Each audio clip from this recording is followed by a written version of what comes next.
Yes, people, in this video I'm going to talk to you how to play as a 10 at non-league level. Let's go.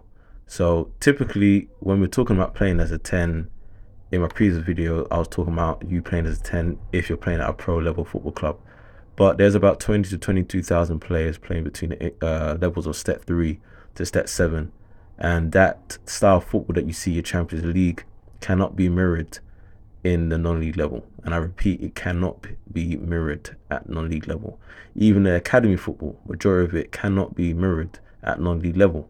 And if you're talking about non-league academies, I'm not talking about that. I'm talking about turning up on a Saturday, Monday, Tuesday, Wednesday, Thursday, and you got to be playing 2 to sometimes 3 times a week for your gaffer, who's not based your performance or you getting selected in the team based on potential, but based on form.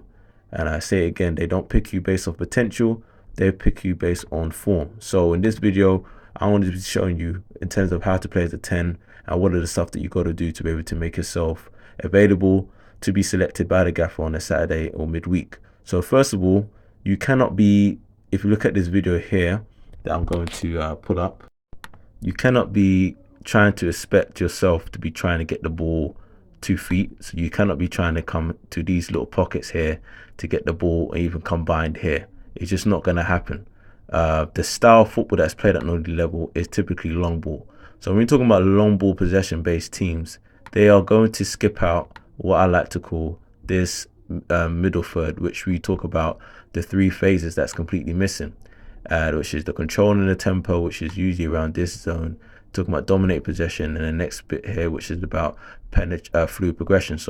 And so if you're looking at this, is a big chunk of the game of football that is typically spent probably 1 to 3-4 minutes inside there if you're lucky.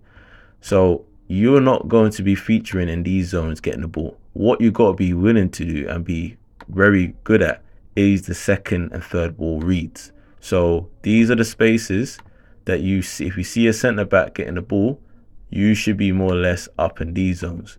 You should allow, if the ball's gonna go to feet, it has to be this guy, because if the ball goes out here and the guy goes long to the striker, he can knock it down to where you should be here, and you got to play off of that. I see so much talented 10s go to non-league and they cannot shine because of the fact that they don't know how to position themselves off the ball in these second and third and fourth balls. And that's why the energy level has to be high for you as a 10. So that's number one, just basic, making sure you're in a position to win the second and third ball knockdowns from your big number 9, typically, which they will have. Now, what you can see as well is that the pitch is very narrow.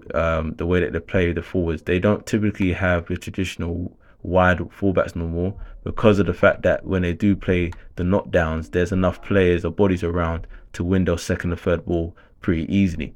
So what will typically happen is you're going to be looking at these zones to potentially be either playing the ball into or you running into yourself as an overlap. So typically, if the ball does come out here, let's say for case in point, and the ball goes out to the centre back in here, you can make that run into these gaps here like that, and obviously whipping the crosses. But typically it will be more or less yourself here, and if the knockdown does happen, you can look to play and penetrate in these zones. That's basically number 2. All right, penetrate in these zones with your passes and also your movement. And the final one, which is also very important, you got to be willing to get the ball out of your feet and get shots off. You cannot be trying to do Ozil like he did at Arsenal and try and pass it.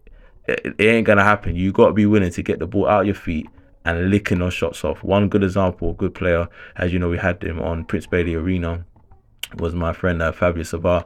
Brilliant at getting the ball out of his feet and licking the ball top bins. So let me know any other positions you want me to talk about, but this is the realities of non-league football. Let's go.